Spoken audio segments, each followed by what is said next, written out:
नमस्कार। बोलेगा छपरा बदलेगा छपरा में आपका स्वागत है। मैं हूं दिवाकर मिश्रा। हमारे साथ अभी एक शख्स हैं जिनका मैं आपको परिचय कराऊंगा।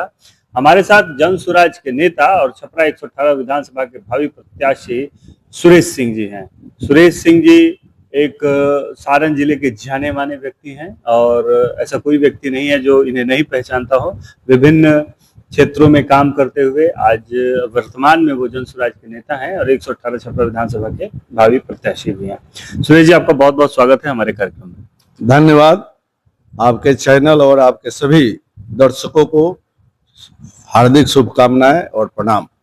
सुरेश जी, छपरा सारण जिले की जो राजनीतिक परिस्थितियां हैं उनसे आप बहुत ज्यादा परिचित हैं। आपको कोई बहुत ज्यादा विशेष मुझे बताने की जरूरत नहीं है। आप जन स्वराज से भी जुड़े हुए हैं। जन स्वराज लगातार आप लोग कैंपेन कर रहे हैं, पूरे बिहार में कैंपेन कर रहे हैं, बिहार बदलाव सभाएं हो रही हैं। मेरा आपसे पूछना है, आप जैसा प्रबुद्ध व्यक्ति जो कई संस्थाओं में रह चुका है, काम कर चुका है, पैक्स में भी आप अध्यक्ष रहे हैं, जन स्वराज ही क्यों, जन स्वराज को ही क्यों आपने चुना? आपको ऐसा क्या लगा जन स्वराज में, क्या देखा जन स्वराज में, जन स्वराज ही क्यों? देखिए, सबसे पहले तो बात है कि अभी तक बिहार की जनता या नेता जो बिहार की जनता को दो भाग ही में बांटे थे। जो दिमाग सेंट्रलाइज किया जाता है, एनडीए को जिताना है, महागठबंधन को हराना है, महागठबंधन को जिताना है, एनडीए को जिताना है। हम लोग जनता को, नेता को और सेकेंड लाइन के जो नेता है, इसको यही ट्रेनिंग अभी तक दिया गया था, यही दिमाग में लाया गया था। अभी तक तीसरा कुछ सोचने और समझने का कोई पार्टी, कोई नेता, कोई दल या कोई सामाजिक कार्यकर्ता बिहार के लिए और बिहार वासियों के लिए अभी तक कोई नहीं कहा। तो मैंने प्रशांत जी का मोबाइल से उनका भाषण सुना, उससे थोड़ा बहुत प्रभावित हुआ। जब छपरा में कैंप लगा तो यहां भी हमको बुलाहट आया, गए, 2 बार मिले, यहां भी पूरा कन्विंस नहीं हुए। लेकिन जब वैशाली में पदयात्रा में मेरा अपॉइंटमेंट हुआ और आधा घंटा बात हुई तो मैं पूरा कन्विंस हो गया। और इसमें जो दिखा, यह विशुद्ध रूप से बिहार की पार्टी है, बिहार के नेता हैं, बिहार के प्रति इनका सोच है, बिहार वासियों के प्रति सोच है, बिहार के नौजवानों के प्रति सोच है, बिहार को शिक्षा विश्व स्तरीय कैसे बनाया जाए, जो इनमें सोच है, जो इनमें विजन है, वो आज किसी भी पार्टी में अभी तक नहीं दिखाया। हम 30 वर्ष जदयू में समता पार्टी के संस्थापक सदस्य से लेकर 30 वर्ष तक काम किए थे। ये जो विजन है, ये सब मतलब इसने इतना इम्पैक्ट डाला पे आप गांधी मैदान भी गए थे, वहां आपने लाठियां भी खाई, प्रशांत जी के साथ कदम से कदम मिला के चले। इतना भरोसा आपको हुआ प्रशांत जी को? इसमें भरोसा नहीं, उम्मीद भी दिखाई दे रहा है कि यह पार्टी और नेता केवल बिहार पर फोकस कर रहे हैं। बिहार को कैसे 1 से 10 विकसित राज्यों में इसको लाना है। बिहार वासियों की जो दुर्दशा हुई है, आज 79 ईयर स्वतंत्र भारत हो गया, आज हम लोग हर चीज में 28वां स्थान पर है, चाहे शिक्षा हो, स्वास्थ्य हो या जो भी हो, आर्थिक कमी हो जो पूंजी का, वह उसका हम लोग झेल रहे हैं। इतने सारे झंझावात आए बिहार में, इतनी सारी बातें हुई, नक्सलवाद हमने झेला, जातिगत हिंसाएं झेली, नरसंहार हुआ बिहार में, जाति की राजनीति हुई, हर जाति को एक दूसरी जाति से लड़ाने का प्रयास हुआ। मतलब छोटी छोटी बातों पे लड़ाई, मारपीट, हत्या, अपराध, बलात्कार। पटना जैसे शहर जो है गुंडों के कब्जे में रहते थे। मतलब बहुत सारी चीजें हुई, बहुत सारी चीजें हमने झेली, देखी, लोगों के वायदे देखे, समाजवाद को भी देखा, जेपी को भी देखा, लालू को भी देखा, नीतीश को भी देखा। ये जो इतनी सारी चीजों को हमने झेला, और प्रशांत किशोर आए हैं, वो कह रहे हैं कि हम बिहार बदल देंगे, नवंबर में बिहार बदल जाएगा। एक बारगी विश्वास नहीं होता है। संभव है क्या? निश्चित संभव है, लेकिन बिहार जैसे स्टेट में थोड़ा कठिन काम है। यहां जाति का जो बीज बोया गया है वह पूरा फूट गया है, वह दिमाग में भरा गया है। धर्म का जो बीज बोया गया है वो भी बिहार के लोग के दिमाग में कुछ, उसका सफाई करने में, उसको समझाने में, वही न पदयात्रा और जो संवाद के माध्यम से जन स्वराज इसको दूर करने का। कभी भी अभी तक, अभी 1 महीना से लोग वोट के बाद जन स्वराज के नेता और पार्टी के वरिष्ठ नेता करे, उसके पहले तो संवाद के माध्यम से कि बिहार वासियों के साथ, बिहार के नौजवानों के साथ कैसा धोखा हुआ है, कैसे फ्रॉड किया गया है पार्टियों के द्वारा, नेताओं के द्वारा, वही संवाद हम लोग केवल करते थे, ऊपर से डायरेक्शन। एक तो बात आप लोगों ने की है कि जब से प्रशांत किशोर ने ये पद यात्राएं चालू की हैं, राहुल गांधी, तेजस्वी यादव, सम्राट चौधरी, नीतीश कुमार, सब लोग यात्राएं कर रहे हैं, लोगों से अब मिल रहे हैं। देखिए, हम लोगों को, आप लोगों के चैनल जैसे अन्य चैनल है, लोगों को सुनने को मिल रहा है कि ये वोट कटवा है, दिया जा रहा है कि केजरीवाल तो जैसा नहीं हो जाएंगे। लेकिन हम लोग का सोच बदलना है। केजरीवाल एक आंदोलन के उपजे हुए नेता है, यह एक पदयात्रा, राजनीति शोध, जनता का जो एक विचारधारा लेकर जो पदयात्रा 3 साल करके आज तक इतिहास रहा, जो गांधी जी किए, जयप्रकाश बाबू किए, पदयात्रा से इनका जन्म हुआ है। दोनों में अंतर समझने के बाद पता चल जाएगा केजरीवाल और इनमें क्या है।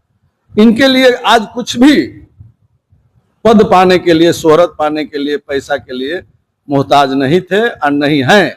जब चाहेंगे किसी पद पर ग्रहण कर लेंगे पैसा या सुख। लेकिन सैचुरेटेड व्यक्ति हैं और सैचुरेशन से आए हैं बिहार में बदलाव करने के लिए, एक दृढ़ संकल्प है उनका। यह दृढ़ संकल्प है। हम लोग तो राजनीति को बहुत नजदीक से जानते हैं। सभी पार्टियां हवा हवाई में नेता का हवा बहाकर चुनाव जीत जाते हैं, जाति का हवा बहा को जीत जाते हैं, कोई क्षेत्रवाद का हवा बहा देता है, कोई मर्डर हो गया, कभी पुलवामा का घटना हो गया, उस पर चुनाव निकाल लेता है।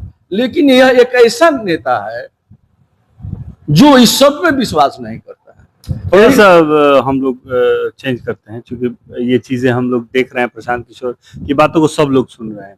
हो जाएगा, लोन मिलेगा, बच्चों को पढ़ने के लिए स्कूल में पैसा दिया जाएगा, ये सब चीजें आप कह रहे हैं। और ये अगर चीजें होती हैं, सरकार होती है, तो छपरा में भी ये सब चीजें होंगी। लेकिन बतौर प्रत्याशी, क्योंकि आप छपरा 118 विधानसभा से भावी प्रत्याशी हैं, लोग अपने प्रत्याशियों से जानना चाहते हैं कि उनका विजन क्या है छपरा के प्रति। जनसुराज का विजन, प्रशांत किशोर का तो विजन क्लियर है। अगर पार्टी आप पे विश्वास करती है, आपको टिकट देती है, जनता आपके हाथ मजबूत करती है, आपका विजन क्या है छपरा के लिए? क्या स्पेशल चीजें आप छपरा के लिए करना चाहेंगे? 5 जो प्रोजेक्ट्स हैं, ड्रीम, बड़े आपके प्रोजेक्ट जो आप करना चाहते हैं, उनके बारे में बताएं। सबसे पहले अगर पार्टी और जनता छपरा की अगर मौका दी तो पार्टी के तौर पर सबसे पहले मैं भ्रष्टाचार मुक्त छपरा में शासन व्यवस्था करने का काम करूंगा 1 साल के अंदर। दूसरी बात है कि हम लोग छपरा के कमिश्नरी के हेडक्वार्टर में रहते हैं। आज तक गठबंधन, महागठबंधन, एनडीए के नेता और स्वास्थ्य मंत्री भी हुए छपरा के तेजस्वी यादव और मंगल पांडे जी, कोई एक भी वेंटिलेटर और नहीं है यहाँ पर। किसी भी मरीज को अगर इमरजेंसी में आदमी मजबूरन डॉक्टर यहाँ से रेफर कर देता और 50% हमारे रोगी रास्ते में दम तोड़ देते हैं। कॉमा सेंटर कोई नहीं व्यवस्था है। फर्स्ट वह रहेगा कि हमारा निजी जो कोष रहेगा उससे 10 हम देने का काम करेंगे। और तीसरा जो काम होगा, विश्व स्तरीय जो हमारे पार्टी का शिक्षा का जो माहौल है, जो स्कूल कॉलेज स्थापित करने का, उस पर मेरा फोकस रहेगा। और चौथा जो रहेगा, छपरा हमारा कमिश्नरी हेडक्वार्टर है। आज हमारे बिहार में 4 शहर जो पटना, मुजफ्फरपुर, भागलपुर, दरभंगा और जो अन्य शहर की जो भौगोलिक और राजनीतिक और सामाजिक रूप से लोग देखा जाता है, उसी अनुरूप मैं छपरा शहर को बनाने का काम करूंगा। और 7वां, मैं भाईचारा यहाँ काम करूंगा। और हमेशा मेरा घर भी छपरा विधानसभा में और छपरा में उमानगर में भी है, मैं हमेशा उपलब्ध रहूंगा हर किसी के लिए। चलिए, ये तो आपका ड्रीम विजन हो गया। टू बी स्टेट इलेक्शन की जो स्ट्रेटेजी होती है, वोटिंग की स्ट्रेटेजी अलग होती है, क्योंकि छपरा में एकदम कास्ट बेस पे चलता है। बनिया है तो टिकट मिलेगा, अन्य पार्टियों में कोई राजपूत जाति से है तो उसको टिकट मिलेगा, कोई यादव से है तो टिकट मिलेगा। मतलब संख्या आधारित देखी जाती है कि इस जाति के नेता हैं, इस जाति की संख्या ज्यादा है तो उसको टिकट मिलेगा। बाहुबल भी है, धनबल का भी प्रयोग है, बाहुबल का भी प्रयोग है। इन सब के बीच में ये जो जाति और धन और बल की पॉलिटिक्स है, उसमें आप अपने आप को कहाँ पाते हैं, कैसे इसको मैनेज करेंगे? देखिए, यह बात आपका 100% सही है, लेकिन किसी भी युग का अंत होता है। 90 तक जो राजनीति का परिदृश्य नेता लोग बना दिए थे, क्रिमिनल को यूज करके विधायक और एमपी बनते थे। 90 से 95 तक क्रिमिनल केवल आए, वह सोचने लगे कि हम दूसरे के लिए काम करते तो हम क्यों नहीं आ जाए, तो 50% उस समय आए। 2000 तक यह चला। 2000 के बाद राजनीति में धन का प्रवेश हो गया, तो जो अपराधी का प्रयोग होता था, अपराधी नेता बने, धन बल, सबका समय हुआ और सबका समाप्त हो गया। अब यह सभी चीजों को जनता भली भांति समझ चुकी है।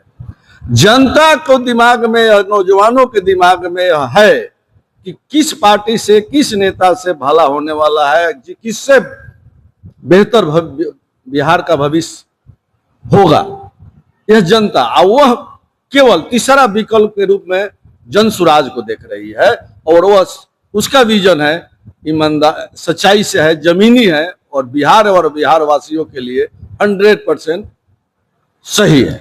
राजद ने 20 साल राज किया, भाजपा नीतीश ने 20 साल राज किया। ये जो 40 साल की राजनीति है, इसमें छपरा को क्या मिला, इसको कैसे देखते हैं? जन सुराज इससे कैसे अलग? देखिए, जब 90 में लालू यादव सत्ता में आए तो एक गरीब का बेटा मुख्यमंत्री बिहार के उच्च पद पर हुआ। बहुत आशाएं थी, बहुत उम्मीद थी, लेकिन इनका सत्ता का जो मदहोश होता है और जो नशा होता है, उसमें ढंग बदल गया और यह जंगल राज के रूप में 15 वर्ष जाना गया।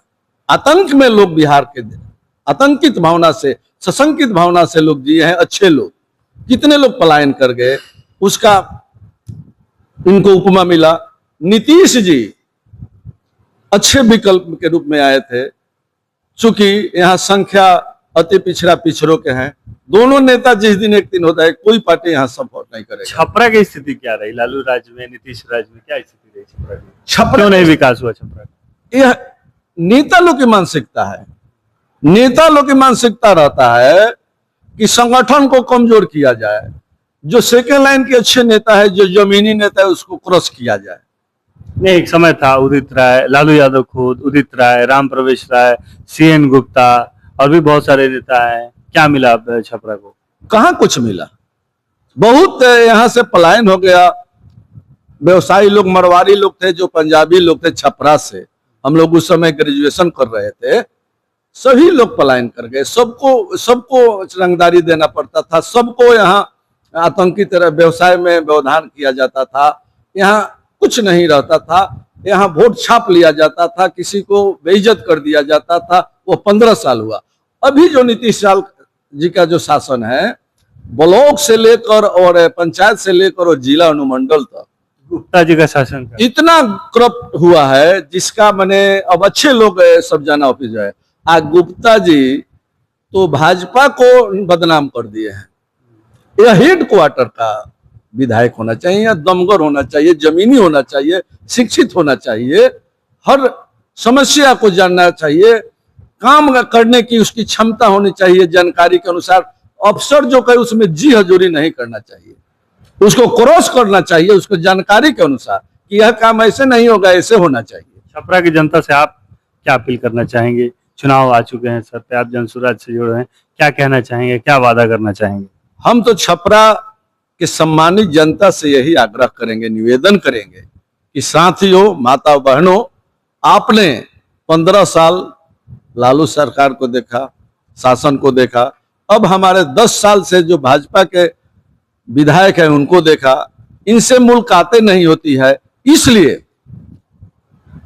तीसरा विकल्प के रूप में जो बिहार के भविष्य को सुधारने का संकल्प लिया हो, बिहार के नौजवानों को रोजगार देने का संकल्प लिया हो, जो अच्छे विश्व स्तरीय शिक्षा स्थापित करने की सपना लेकर आया है, जो किसानों को खुशहाल जिंदगी देने के लिए और महिलाओं को, सारे महिलाओं और नौजवानों को पूंजी देकर रोजगार उत्पन्न करने की सपना लेकर आया है।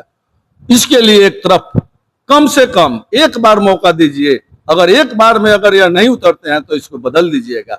मैं यही करता हूं कि बदलाव का जो लहर है वह चल गया। इस बदलाव में जो इतिहास कायम होने जा रहा है, आप भी अपना नाम स्वर्णिम अक्षरों में लिखाने का कृपा करें। तो इतिहास कायम होने जा रहा है नवंबर में, और आप भी इसके सहयोगी बनिए, सहभागी बनिए। हमारे साथ सुरेश सिंह जी थे, जो कि जन सुराज के नेता हैं, 118 छपरा विधानसभा के भावी प्रत्याशी हैं और छपरा के गणमान्य व्यक्तियों में से एक हैं। लगातार कई सालों से छपरा की राजनीति में सक्रिय हैं। उनका कहना है कि जन सुराज को मौका एक बार मिलना चाहिए, उन्हें भी मौका एक बार मिलना चाहिए, ताकि वो छपरा के लिए जो सोच रखते हैं उसे पटल पे ला सकें, उसे कायम करके दिखा सके। बोलेगा छपरा बदलेगा छपरा में बातचीत करने के लिए आपका बहुत बहुत धन्यवाद। आपको भी धन्यवाद, आपके चैनल को भी बहुत बहुत धन्यवाद। तो हम लोग लगातार बातचीत कर रहे थे सुरेश सिंह जी से, छपरा 118 विधानसभा से भावी प्रत्याशी, जन सुराज नेता।